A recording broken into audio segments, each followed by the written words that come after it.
Sudaners, kumaha kabarna? Damang sadena dengan saya si Otong kembali lagi di channel Ningali Film. Pada episode kali ini, kita akan melanjutkan alur cerita dari film yang rilis pada tahun 2025 untuk bagian yang ke-7. Dan tidak usah berlama-lama lagi, mari kita mulai ceritanya.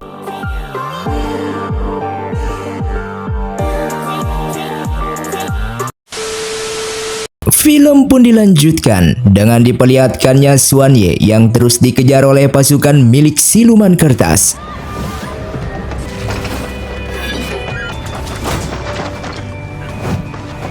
Ia yang terdesak dan akan dibunuh oleh mereka. Tiba-tiba Huang bersama pasukannya pun datang, sehingga siluman kertas tersebut pun berhasil ditangkap.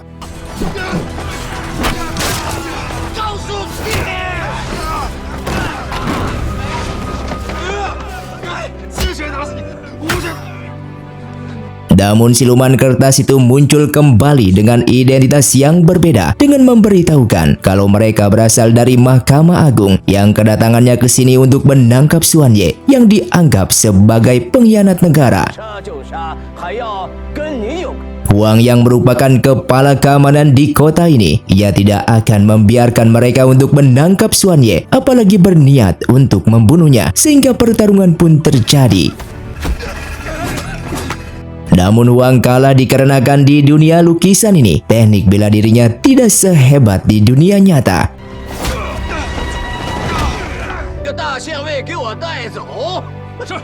Xuan Ye yang akan dibunuh oleh siluman kertas. Tiba-tiba Ban Xia datang dan menyerang mereka, hingga pada akhirnya ia pun berhasil mengusir siluman tersebut.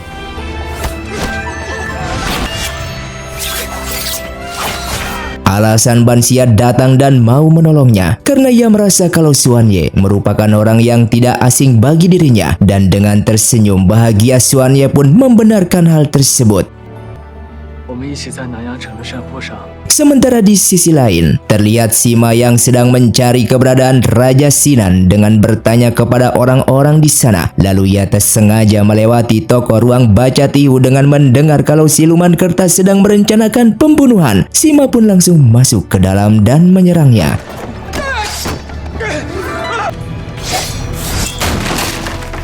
Kembali kepada Xuan Ye yang sedang merencanakan sesuatu supaya mereka bisa keluar dari lukisan ini. Namun pasukan milik siluman kertas kembali menyergap mereka. Kemudian Xuan Ye memintanya untuk melawan pasukan tersebut. Sementara ia akan pulang ke rumah untuk menemui Simao. Ia yang telah sampai di sana, dan Simao yang merasa kalau Xuan Ye sudah mengetahui identitas dirinya yang merupakan dalang di balik lukisan ini, ia pun langsung menunjukkan wujud aslinya. Xuan Ye menceritakan kalau dulu ayahnya pernah mengatakan kalau di dunia ini terdapat siluman yang sangat kuat dalam ilmu sihir yang bisa menciptakan ilusi yang sangat nyata. Pada awalnya ia tidak percaya dengan menganggap kalau ayahnya sedang berbohong. Namun ternyata apa yang dikatakan ayahnya tersebut adalah benar. Namun hanya saja siluman pendamping Simo, kekuatan sihirnya begitu lemah. Bahkan bukan tandingan dirinya yang pada saat itu hanya memakai tangan kosong. Dan jika bukan karena ia tersedot ke dalam lukisan, hari itu juga ia bisa saja membunuh siluman kertas. Dari situlah ia sudah menyadari kalau siluman kertas yang lemah bukan pemilik lukisan ini. Dan kenapa ia mencurigai Simao yang merupakan dalang di balik ini semua? Karena setiap ia bangun untuk mengulangi lagi kehidupan ini dan bertanya kepada kalian dengan pertanyaan yang sama, yaitu kenapa ia berada di tempat ini. Kedua saudaranya pasti menjawab dengan jawaban yang sama, namun tidak dengan Simao yang selalu menjawab pertanyaan dengan jawaban yang berbeda-beda. Oleh karena itu sebenarnya ia sejak awal sudah mencurigai Simao. Namun karena ia belum memiliki sebuah bukti yang kuat, ia pun hanya bisa berdiam diri dan menjalankan kehidupan di lukisan ini.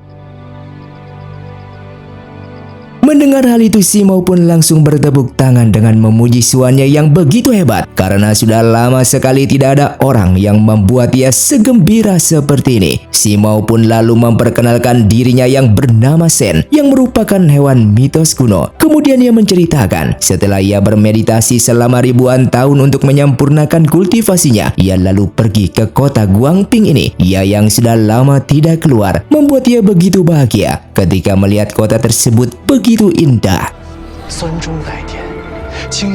Kemudian seorang diri ia mengelilingi kota dengan memakan makanan di sana, meminum arak, melihat tarian, dan bahkan menyaksikan indahnya kembang api di malam tahun baru. Pemandangan yang sangat indah dan kaya dengan warisan budaya membuat ia tinggal di kota bawah tanah untuk melukis lukisan musim semi Guangping. Dan ia melukis ini semua sudah memakan waktu selama 100 tahun. Akan tetapi, ketika ia sudah selesai, ia merasa lukisannya belum cukup. Oleh karena itulah ia memasukkan satu persatu orang-orang Guangping hingga pada akhirnya lukisan ini pun menjadi hidup.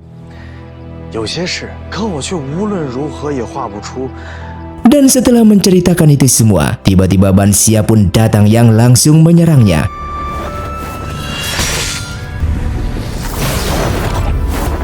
Xuan Ye kemudian menjelaskan kalau pria yang di hadapan mereka itu merupakan pemilik dari lukisan ini, sehingga tidak ada seorang pun yang bisa melukainya. Namun ia sudah mengetahui kelemahannya karena Sen bukanlah hewan mitos, melainkan hanyalah siluman serangga yang takut akan cahaya bulan, yang lahir di pagi hari dan mati di malam hari, layaknya di kehidupan lukisan ini. Ia yang mengetahui hal tersebut dikarenakan sejak dulu ia selalu membaca tentang semua jenis siluman di buku milik ayahnya.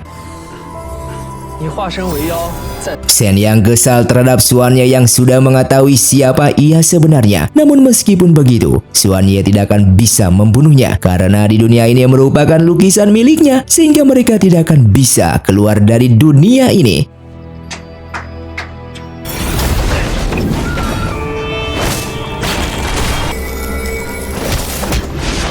Mereka yang kewalahan karena tidak bisa membunuhnya. Namun tiba-tiba bulan pun muncul. Kembali kepada siluman kertas yang terus bertarung dengan Sima, dan Sima pun berhasil melukainya. Bahkan serangga milik Xuan Ye memakan kertas lukisan tersebut yang menjadikannya mereka sebagai cahaya bulan, hingga pada akhirnya semua orang yang terjebak di sana menjadi tersadar kembali.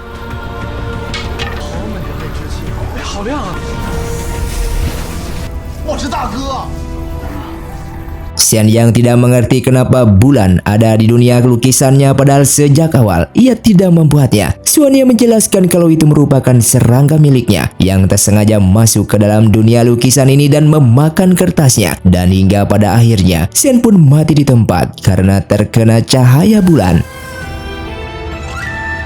Begitupun dengan siluman kertas.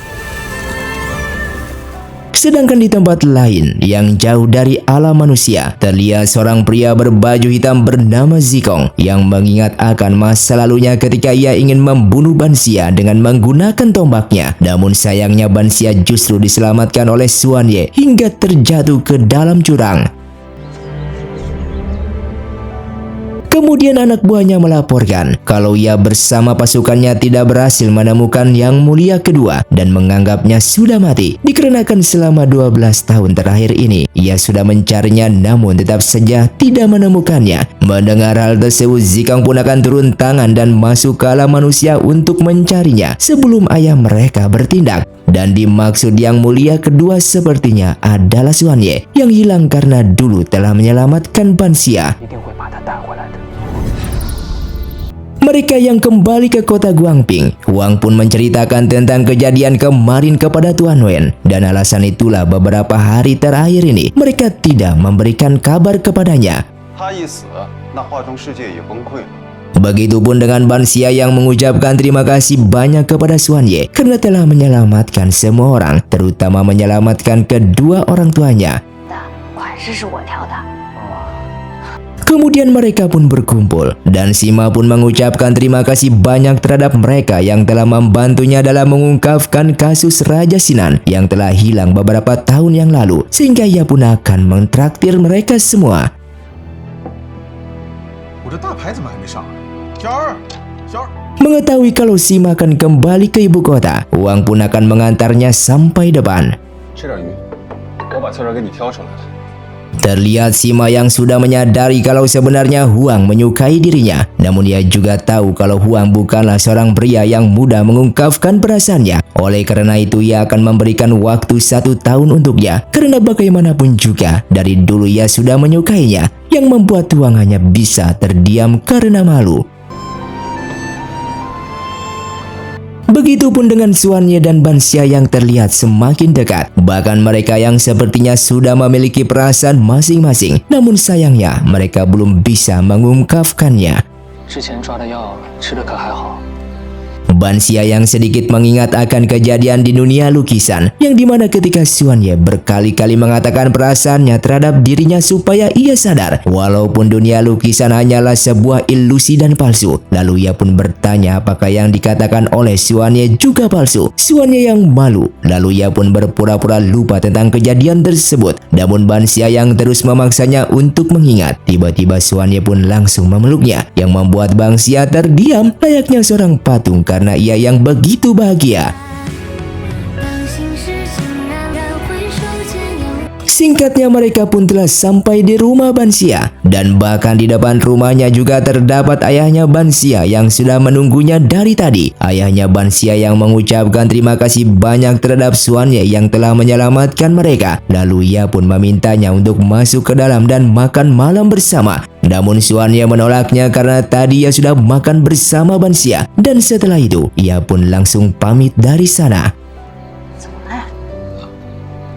Ketika sampai di rumah, Xuan Ye kedatangan 2 pendekar yang ternyata itu adalah adik kedua dan adik ketiga Xuan Ye yang dipanggil dengan sebutan kakak pertama. Namun Xuan Ye meminta mereka berdua untuk tidak memanggil dirinya seperti itu dan anggap saja dunia lukisan hanyalah sebuah mimpi. Mereka lalu memberikan sebuah surat dari Tuan Tunan yang isinya adalah kalau Tuan Tunan begitu bangga terhadap Xuan Ye yang berhasil menyelesaikan sebuah masalah di dunia lukisan. Dan jika Xuan Ye membutuhkan dirinya lagi, Tuan Tunan berharap Xuan Ye datang untuk menemuinya. Karena bagaimanapun juga, ia akan mencoba untuk membantunya.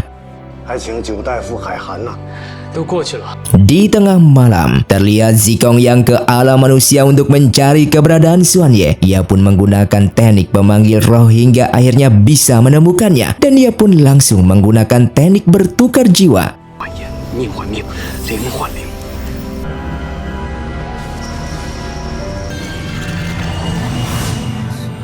Zikong yang berhasil menguasai tubuhnya Xuan Ye langsung mengelilingi tempat tersebut.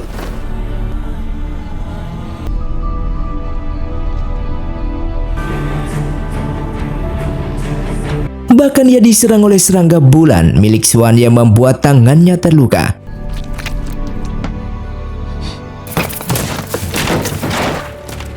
Begitupun dengan Xuan Ye yang berada di dalam tubuhnya Zikong yang membuat ia bertanya-tanya di mana ia berada. Ban Xia yang menyadari kalau Xuan Ye berada di depan rumahnya. Ia pun ingin bertanya apa yang sudah terjadi padanya. Dan Zikong yang ingin membunuh Ban Xia secara diam-diam. Xuan Ye justru menyentuh sebuah tombak milik Zikong hingga jantung mereka menjadi sakit. Bahkan di saat Xuan Ye memegang ujung tombak tersebut, seketika jiwa mereka kembali bertukar ke tubuh mereka masing-masing. Ban Xia yang bertanya-tanya kenapa Xuan Ye tadi berlari keluar, dan Xuan Ye menjawab kalau tadi ia sedang bermimpi buruk. Kemudian sesaat tangan kirinya terasa sakit, yang ternyata itu merupakan luka gigitan serangga miliknya. Dan hal tersebut membuat Xuan Ye menjadi penasaran dan menyadari kalau tadi bukanlah mimpi. Kemudian ia keluar dan melihat kondisi di sana. Dengan menemukan serangga bulan miliknya telah mati. Xuan Ye tidak mengerti kenapa serangga bulannya menggigit tangannya, karena ini merupakan pertama kalinya. Hingga keesokan paginya, Zikong yang ingin menemukan keberadaan Xuan Ye, ia lalu bertanya kepada anak-anak kecil di sana di mana aula Gansan berada. Dan anak-anak tersebut yang tidak tahu justru menjawab kalau aula Gansan berada di ibu kota. Sementara itu suaminya yang sedang memikirkan tentang dirinya kemarin malam dan Huang yang tak sengaja melihatnya di sana, ia pun langsung menemaninya. 我巴不得他早点走。 Namun tak lama setelah itu, salah satu anak buahnya datang dengan melaporkan kalau di arah timur terdapat mayat di dalam sumur, sehingga mereka pun langsung ke sana. 北百姓挖井时在井下挖出一具尸首，大人请您立刻。 Setelah sampai, mereka melihat mayat tersebut sudah menjadi tulang berulang yang sudah tidak teratur, yang membuat mereka curiga kalau ini merupakan ulah dari seorang siluman.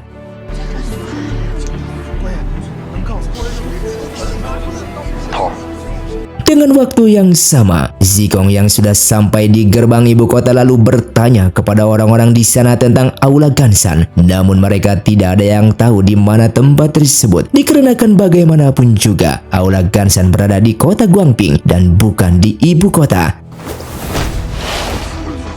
Secara kebetulan Sima juga ada di sana dan melihat kalau Zikong merupakan orang asing. Ia lalu mengoleskan racun serangga ke senjatanya karena ia menganggap kalau pria tersebut merupakan seorang siluman. Ia lalu menghampirinya dan mengatakan kalau ia mengetahui di mana Aula Gansan berada. 就在里边。 Kemudian ia pun membawanya ke markas dan langsung menyerangnya. Namun ternyata serangan itu mampu ditepis oleh Zikong. Semua pasukan lalu menyerangnya, namun dikarenakan Zikong merupakan siluman tingkat tinggi, ia pun mampu mengalahkan mereka seorang diri hingga pada akhirnya ia pun kabur dari sana.